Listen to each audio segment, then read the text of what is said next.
penelitian ini juga banyak digunakan di perusahaan-perusahaan Amerika. Nah, kalau di Indonesia sendiri memang belum banyak penelitian tentang program linear ya, kegunaan di dalam bidang industri maupun bidang-bidang lain. Nah, tapi banyak di negara-negara lain itu sudah banyak penelitian bahwa tentang manajemen perusahaan itu banyak menggunakan program linear. Tuh.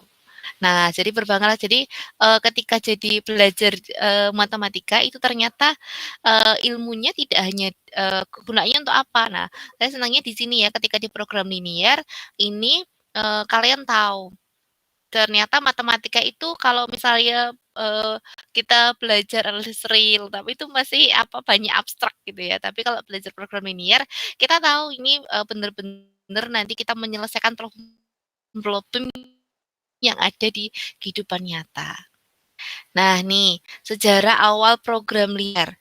Itu ternyata program linear ini pertama kali ditemukan, dikembangkan. Memang sebelumnya ada sebelum Perang Dunia Kedua, tapi eee, beberapa matematikawan itu di masa sebelum Perang Dunia Kedua, itu penemuan, pengembangan oleh beberapa matematikawan tersebut rata-rata didasarkan karena persoalan atau masalah yang sedang berkembang saat itu, yaitu masalah industri dan masalah peperangan, ya.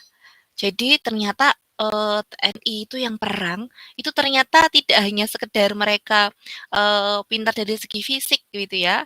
Kalau kita tahu bahwa ternyata, masuk angkatan itu dia fisiknya harus kuat, tetapi, kita juga harus tahu bahwa mereka itu punya, ini, apa namanya, pemikir-pemikir yang hebat, termasuk juga, ada matematikawan di dalamnya nih ya. Nah, ini beberapa ilmuwan atau beberapa sejarah ilmuwan bidang yang menemu tokoh-tokoh gitu ya, penemu di dalam bidang program linear.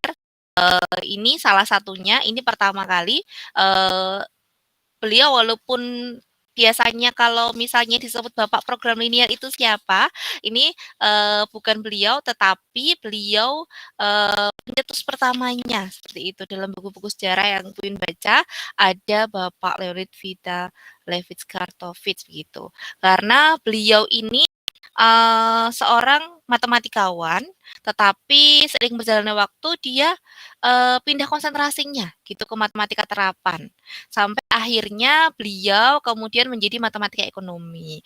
Beliau ini bekerja begitu nggih di sebuah um, ini di industri seperti itu, kemudian dia mengalami sebuah masalah atau dia menemukan sebuah masalah. Nah, masalahnya itu berhubungan dengan ini akhirnya dia masalah itu sangat rumit begitu ya. Pertama-tamanya memang dianggap masalahnya biasa, hanya masalah produksi biasa, tetapi masalahnya ternyata lebih rumit daripada itu. Dan nantinya pemikiran-pemikiran beliau itu yang kemudian digunakan sebagai program linear gitu nggih. Nah, salah satu bukunya yang beliau terbitkan adalah buku ini. Nah, ini ya sebentar.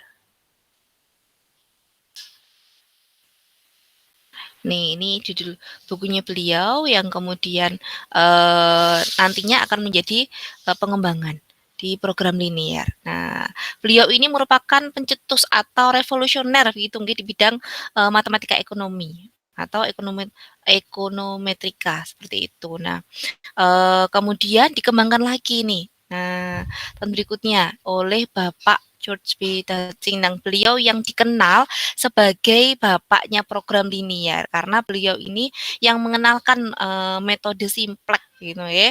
Nah, apa Dancing ini, beliau ini merupakan salah satu ilmuwan matematika yang ini, berpengaruh dalam dunia peperangan gitu ya. Nah, karena beliau ini bergabung di Angkatan Udara Amerika itu sebagai penasihat matematik untuk Pusat Kontrol Angkatan Udara. Nah, beliau ini kenapa ada orang matematik kok bisa masuk ini, apa namanya, angkatan karena, beliau ini tugasnya adalah menghitung bagaimana durasi tahapan program, latihannya tuh seperti apa, kemudian distribusi logistiknya itu bagaimana. Nah, itu beliau yang bertugasnya seperti itu. Jadi, ketika ada tentara yang mau perang, Indonesia mau perang dengan negara mana, itu ada kalkulasinya, seberapa banyak logistik yang harus dibawa, kemudian latihannya harus berapa lama, kemudian berapa banyak pasukan yang harus dibawa untuk peperangan tersebut. Nah, jadi saat itu, beliau sangat terkenal dengan, angkatan perangnya karena saat perang itu beliau sebagai seorang tokoh pemikirnya.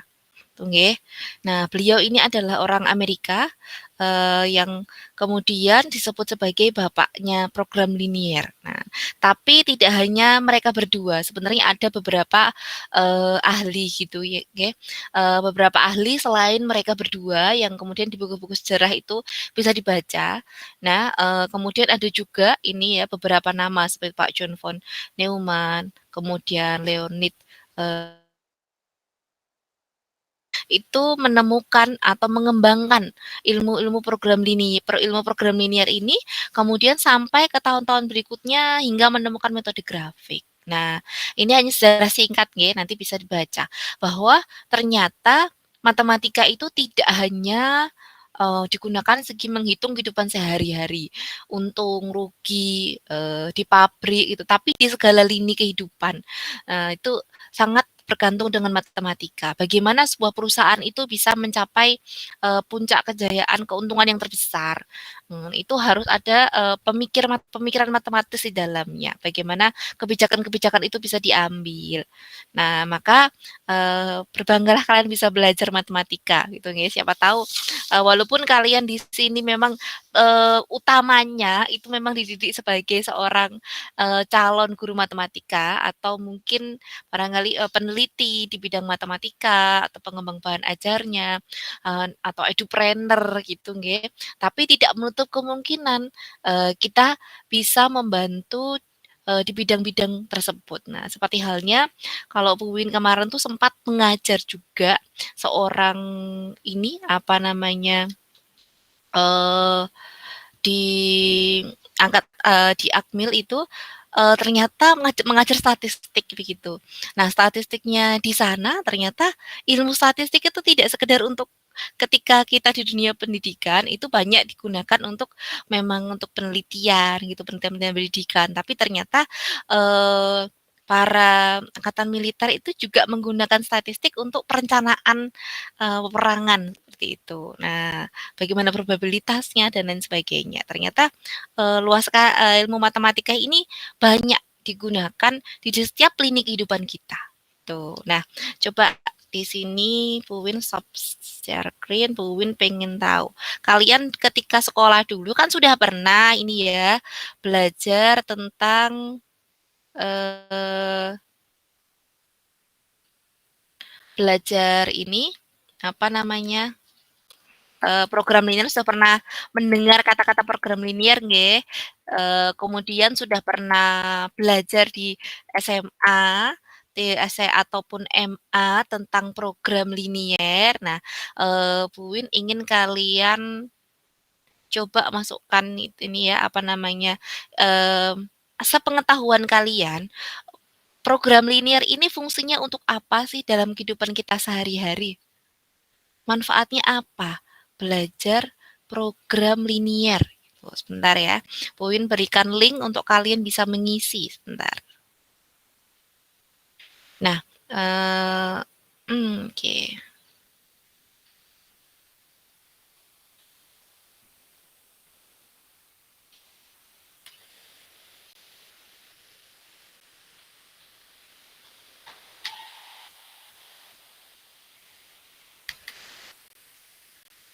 Oke, sebentar nggih.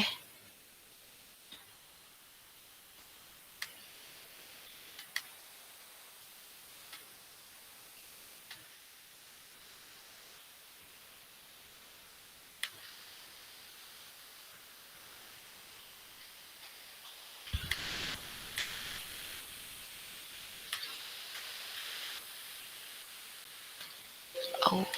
Sebentar nggih, Buin izin mau ini ngecas laptopnya dulu karena laptopnya ini baterainya menipis. Bentar nggih.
Silahkan kalian isi dulu itu ya. Buin cari charger dulu sebentar nggih. Oke, silahkan tulis apa manfaat belajar program linear menurut kalian ya. Sebentar.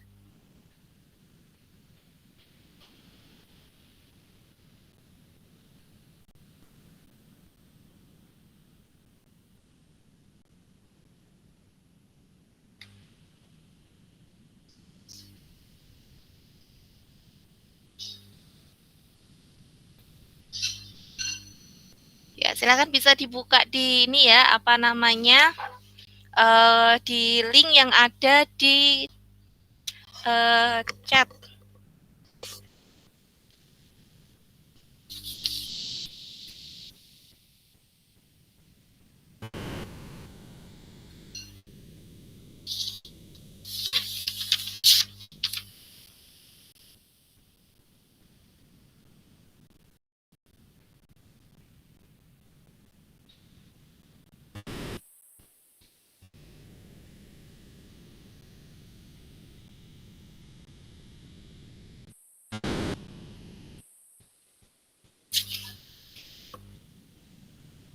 Oke, baru satu nih yang isi ya. Yang lain silakan.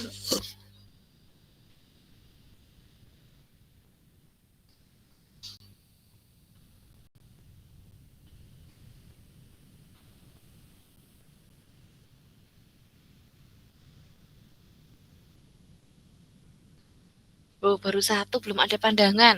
Wah, dulu dulu waktu belajar ketika sekolah belum ada ini ya, apa namanya, belum paham ini buat apa sih. Coba ini baru satu orang nih, yang lain belum belum masuk ya.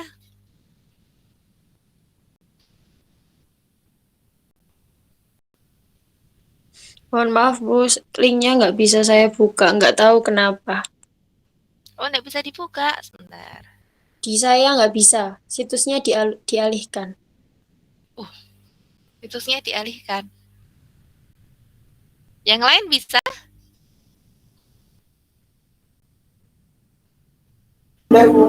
Jadi tidak usah buka. Bisa. Iya, yang lain bisa. Oke, coba yang bisa ya. Untuk optimalisasi produksi, menambah ilmu pengetahuan ya, jelas memudahkan pekerjaan ini memudahkan pekerjaan manusia gitu ya. Belum ada pandangan, apalagi nih ada yang untuk farmasi, untuk perbankan,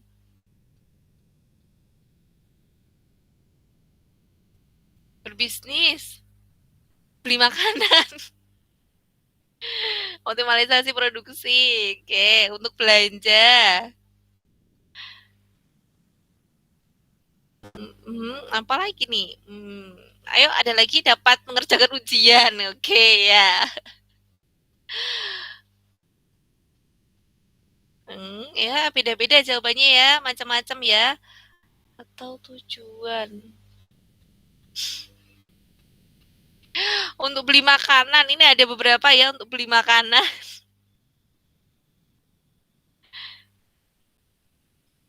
Memaksimalkan keuntungan, ilmu baru untuk belanja, untuk menyelesaikan kuliah, oke.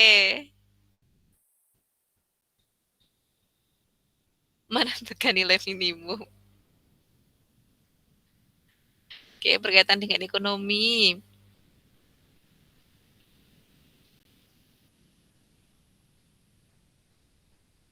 Bisnis.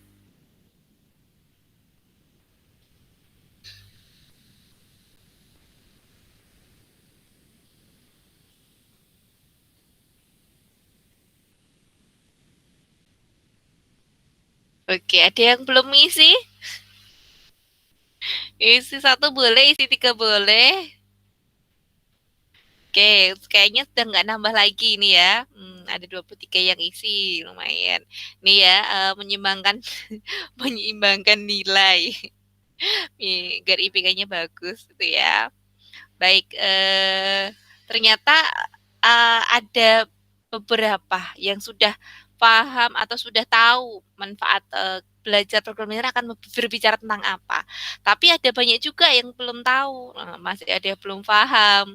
Sekedar hanya untuk belajar, menambah pengetahuan baru, sekedar untuk mengerjakan soal ujian, sekedar untuk menyelesaikan kuliah. Nah, masih ada beberapa yang seperti itu, gitu ya. Nah, di dalam program program linear ini mencangkup banyak hal ya. Seperti yang Buin sampaikan di awal, ternyata saat Perang Dunia II itu strategi perangnya itu pakai program linear juga. Nah, tapi ada banyak hal yang juga menggunakan program linear gitu ya. Salah satunya ini ada untuk masalah pengalokasian. Tuh. Nah, jadi menentukan alokasi bahan atau barang yang digunakan sebagai sumber produksi ya agar mencapai untung yang maksimum.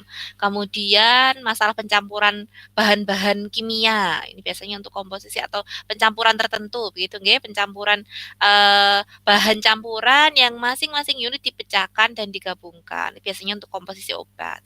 Masalah transportasi. Nah, juga bisa untuk mencari jarak terdekat dan masalah penugasan. Nah, ini yang juga bisa diselesaikan dengan program linier. Nah, mencari biaya paling minimum dengan menentukan orang atau mesin yang harus digunakan itu berapa.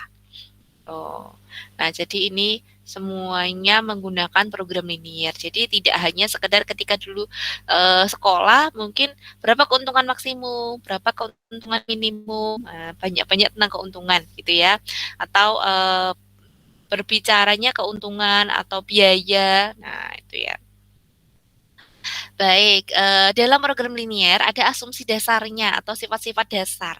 Yang pertama ini adalah sifat linearitas. Tentunya karena program linier dia sifatnya linier atau fungsi objektif kendalanya harus merupakan fungsi linier dan variabel keputusannya. Kemudian pembagian.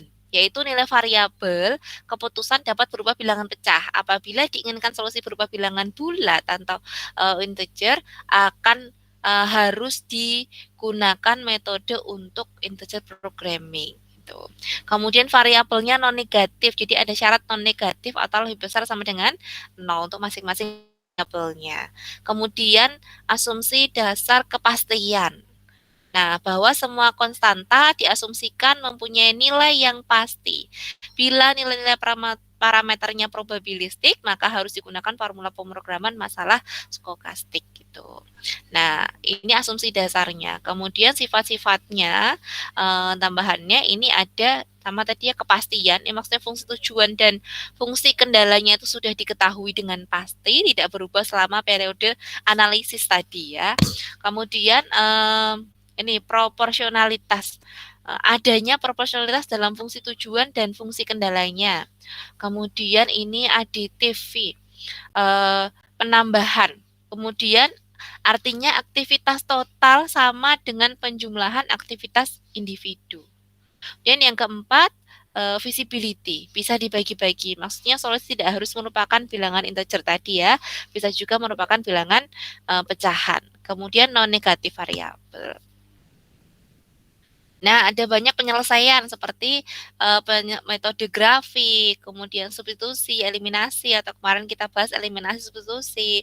Kemudian bisa juga menggunakan matriks, pengaturan Cramer, kemudian eliminasi Gauss, inverse matriks, dan kemudian kedelapan ini pakai metode simplex. Nah, nanti yang mungkin baru dipelajari ya di tingkat kuliahan.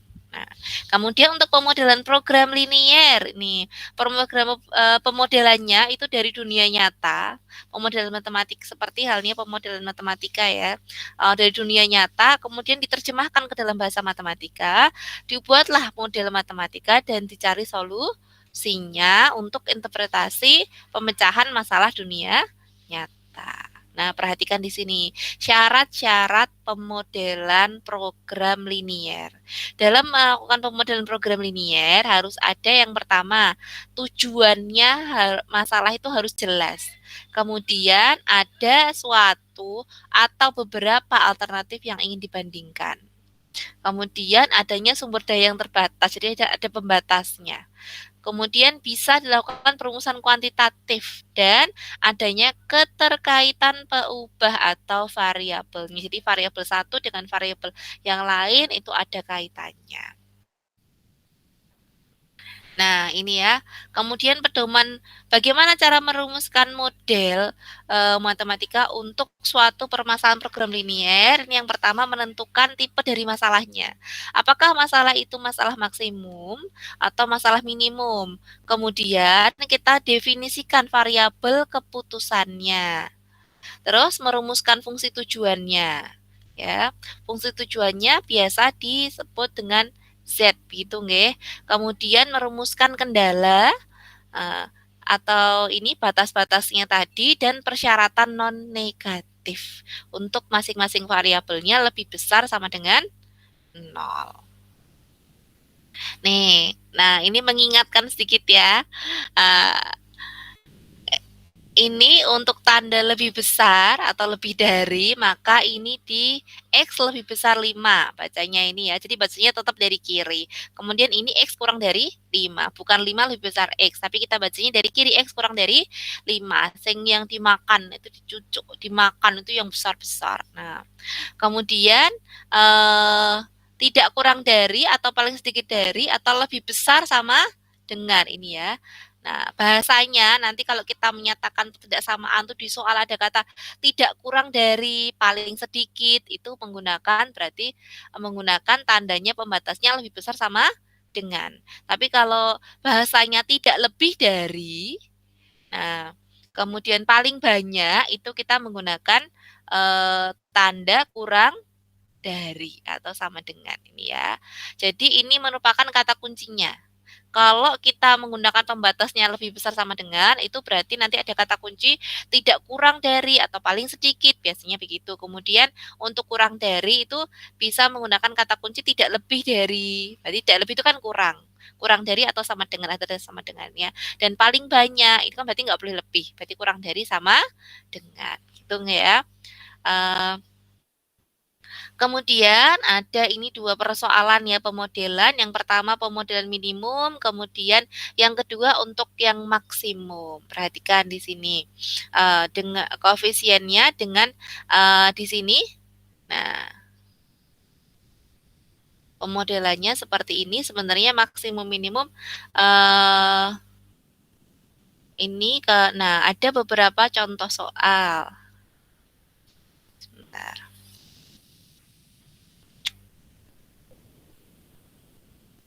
Oke, sampai di sini dulu ada yang mau ditanyakan tidak? Atau kita langsung ke contoh soalnya ya?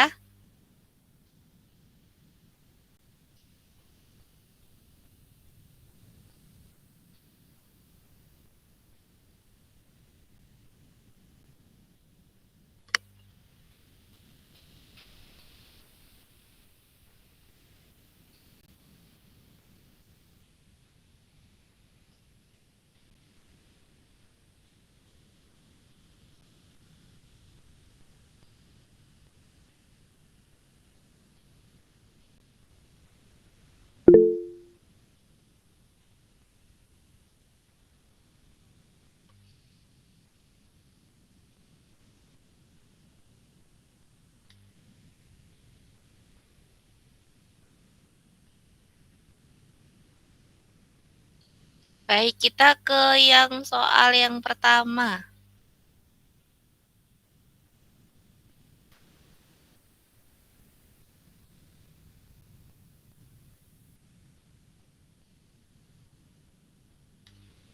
Nah, ini ya. Di sini kita bisa menggunakan matriks seperti ini untuk membantu memudahkan dalam membuat nih, apa namanya, pemodelan matematika. Nah, kebetulan ini, yang nomor satu ini belum ada fungsi tujuannya ya. Mungkin lanjutkan ke yang nomor 2 aja di sini. Oke. Nah, seorang penjahit membuat 2 jenis pakaian. Lihat di sini ya. Ada pakaian anak-anak dan pakaian dewasa. Nah, kita taruh di sini, kita buat tabel di sini di kolomnya ada pakaian anak-anak, pakaian dewasa. Sebenarnya tabelnya ini dia mau di kolom atau mau di baris sebenarnya tidak masalah ya. Nanti ini hanya memudahkan dalam pengerjaan. Tetapi untuk lebih memudahkan, ketika dibaca variabelnya mana, maka nanti dia lebih mudah untuk digunakan di bagian kolomnya. Ya, kita baca di sini yaitu pakaian anak dewasa. Satu pakaian anak-anak memerlukan waktu 1 jam untuk tahap pemotongan. Ini 1 jam pemotongan, setengah jam atau 0,5 jam tahap pengobrasan, 1,5 jam waktu penjahitan. Kemudian, sedangkan satu pakaian dewasa memerlukan waktu 1,5 jam untuk pemotongan, 1 jam pengobrasan, 2,5 jam untuk tahap penjahitan. Penjahitan tersebut memiliki waktu untuk mengerjakan pesanan selama 20 jam. Ya, penjahit memiliki waktu, berarti waktu yang dimiliki atau yang dia tersedia untuk memotong 20 jam, untuk mengobras 15 jam, dan untuk menjahit 40 jam. Keuntungan bersih pakaian anak-anak dan pakaian dewasa adalah 15.000 dan 30.000. Buatlah model matematika. Nah, pertama kita tentukan dulu tadi ya. Nih, tadi kan menentukan variabelnya, tipe masalahnya. Di sini kita tahu tipe yang kedua. Buatlah model matematika dari program tersebut agar diperoleh keuntungan sebesar-besarnya. Keuntungan sebesar-besarnya berarti dia maksimum dari ini ya, dari keuntungannya tadi. Nah, perhatikan, sebelum kita ke sini, bagian kanan, perhatikan dalam tabelnya. Ini akan memudahkan kalian dalam membuat tujuan maupun fungsi kendala ya. Nah, perhatikan, ketika kita membaca soalnya, kita mengetahui bahwa, variabel di sini ada 2, yaitu pakaian anak dan juga pakaian dewasa. Kalian boleh memisahkan ini dengan X dan Y atau X1 dan juga X2 ya, karena, untuk membedakan 2 variabelnya. Nah, kemudian, baru kita tulis di sini masing-masing yang diketahui. Satu pakaian anak memerlukan 1 jam untuk pemotongan. Nah, berarti ditulis sini waktu pemotongan 1 jam. Ya, kemudian setengah jam untuk pengobrasan. Ini setengah jam, ini waktu pengobrasan. Nah, kemudian setengah jam untuk penjahitan, 1,5 jam penjahitan. Ini 1,5 jam waktu penjahitan sampai di sini ya. Tulis kemudian pakaian dewasa. Pakaian dewasanya memerlukan waktu 1,5 jam untuk pemotongan. Nah, berarti tinggal ditulis di sini 1,5 jamnya ini.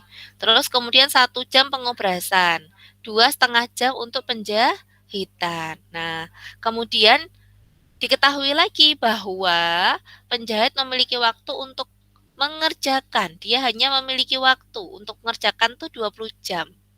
Berarti dia hanya tersedia waktunya atau memiliki waktu 20 jam untuk memotong, 15 jam untuk mengobras, dan 40 jam untuk menjahit. Nah, ditulis di sebelah sini. Kemudian kita baca lagi, keuntungan bersih. Nah, di bawahnya sini ada keuntungan bersih untuk anak-anak 15.000, pakaian dewasa 30.000. Dengan materi seperti ini, kalian akan mudah untuk menentukan fungsi tujuan maupun fungsi kendala. Nah, setelah seperti ini kita tahu bahwa variabelnya itu adalah variabel pertama pakaian anak, variabel kedua pakaian dewasa. Sehingga di sini untuk pakaian anak kita misalkan X dan pakaian dewasa kita misalkan Y. Nah, di sini belum ada nggih, bisa ditambahkan. Nah, Bu Win belum menuliskan ini tadi ya. Nah, maka fungsi tujuannya menjadi tadi yang keuntungan maksimum. Berarti keuntungan sebesar-besarnya, berarti untungnya kan maksimum. Berarti fungsi tujuannya adalah fungsi maksimum 15. Nah, 15.000 pakaian anak-anak berarti 15.000 X ditambah 30.000 pakaian dewasa 30.000 Y. Ini fungsi tujuan. Kemudian yang kedua menentukan fungsi kendala. Nah, perhatikan di sini. Ini ada 3 fungsi kendala ya. Di sini fungsi yang pertama, karena dia hanya mempunyai waktu tadi ya, dia memiliki waktu mengerjakan 20 jam, berarti dia tidak bisa mengerjakan lebih dari 20 jam itu, tapi boleh mengerjakannya kurang dari 20 jam, karena waktunya hanya 20 jam untuk memotong. Selain itu digunakan untuk pekerjaan yang lain. Maka ini tandanya menggunakan kurang dari sama dengan, kan tidak boleh lebih dari 20. Jadi untuk fungsi kendala pertama yaitu 1X atau X ditambah 1,5Y kurang dari sama dengan 20. Kemudian fungsi kendala kedua, setengah X ditambah 1Y atau Y kurang dari sama dengan 15. Dan yang ketiga, 1,5X ditambah 2,5Y kurang dari sama dengan 40. Tadi ya, untuk variabelnya tidak mungkin negatif, jadi syarat non negatifnya lebih besar sama dengan X dan Y-nya lebih besar sama dengan 0. Kan jumlah X itu adalah jumlah pakaian anak yang diproduksi, Y jumlah pakaian dewasa yang diproduksi. Nah, jadi tidak mungkin jumlah produksinya negatif. Nah, maka di sini ada 2 fungsi. Fungsi pertama adalah fungsi tujuan, fungsi kedua ada fungsi kendala yang didapatkan dari ini tadi ya. Dari kendala-kendala ini. Dan sifatnya linier atau pangkatnya sehingga disebut sebagai program linier yang nanti bisa diselesaikan dengan tadi beberapa metode tadi ya. Baik, sampai di sini ada yang mau ditanyakan tidak?